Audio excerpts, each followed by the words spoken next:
Drove. She flew in from back east just to be here with us, and I want to thank her. Welcome, Lisa.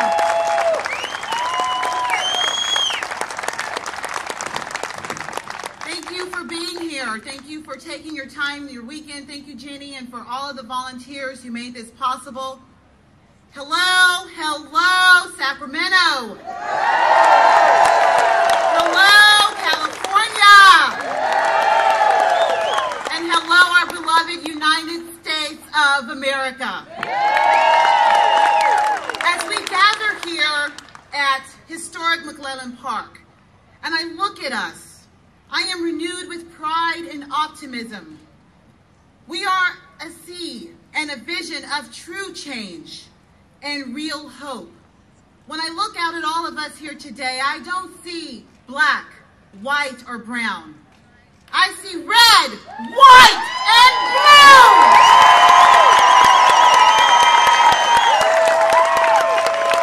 And it is these colors that have reminded us that for too long we have been asleep and comfortable on our past for successes and complacent in our livelihood, and that we've been stirred awake by an uneasiness and an insecurity.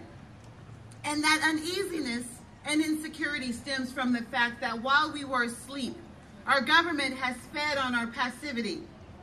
And as my grandmother said way back when, our government has gotten too big for its britches. And so we come here today, not simply because of one man or one law.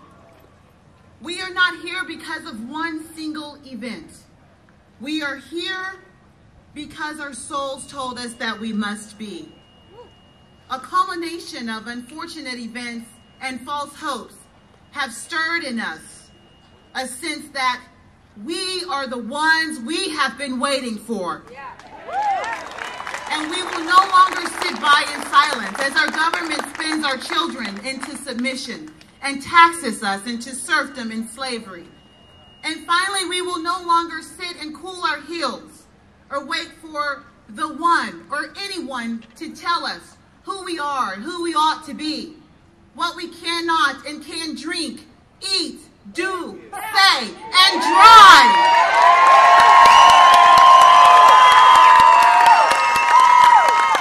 For no one can define us but God, who has provided in us free will in which to reign over ourselves in liberty and freedom. And because our rights and identity come from God and not man, we have become alarmed at a government that seeks to replace God. We are distrustful of a government that disrespects who we are as individuals. We desire God's will for us and not that of an imposing government. We are here to attest to the freedom and land of opportunity and equality for which all of us are entitled. And we have much to learn from civil rights struggles that have come before us. As Dr. King said it best, and we know from painful experience that freedom is never voluntarily given by the oppressor. It must be demanded by the oppressed. So we know it will not be easy to reclaim the freedoms we have lost, but we still demand it. We refuse oppression, and we are here to restore our faith in America and ourselves. We are unmoved by the tactics of divisiveness through race, social status, and politics. We are motivated by the fight for our individual rights, not the motivation of one group over another. And we will succeed in the individual greatness of each other.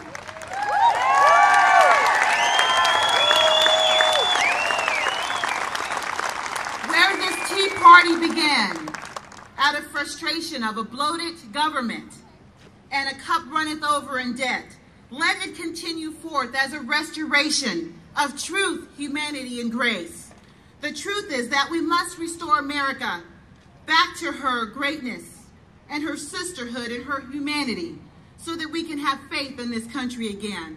The truth is that we are not simply here to elevate one political party over another, but we are here to lift up and encourage each other to be the best version of ourselves in the eyes of our Creator. Woo!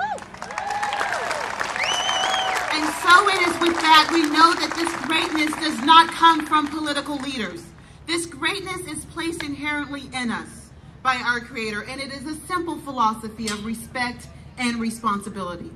Therefore, it is obvious that we must be a light towards restoration as we spark a renewed faith in ourselves and our country. As we fight for our freedoms and our humanity, we will fight peacefully with love in our hearts and whispers of gratitude and thanksgiving rolling off our tongues.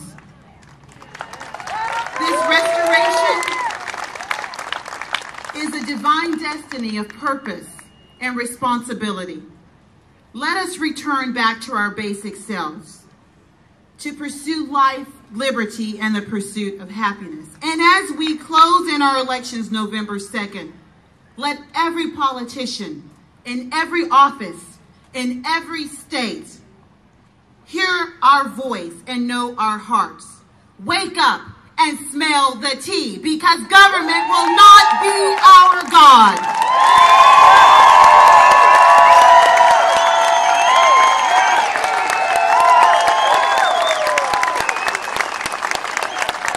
Our faith, brothers and sisters, was never lost. It's never been lost. It was only buried in a fog of external expectation. Let's renew our faith and our will and our purpose in God, and we will find our redemption in Him and our reward in each other. And our reward will be that we are able to stand firm and say with conviction and warm hearts in the words of our founders that we hold these truths to be self-evident, that all men are created equal, that they are endowed by their Creator with unalienable rights, that among these are life, liberty, and the pursuit of happiness. That to secure these rights, governments are instituted among men, deriving their just powers from the consent of the government. With a firm reliance on the protection of the divine providence, let us mutually pledge to each other our lives, our fortunes, and our sacred honor. God bless you, God bless our soldiers, and God bless America. Thank you.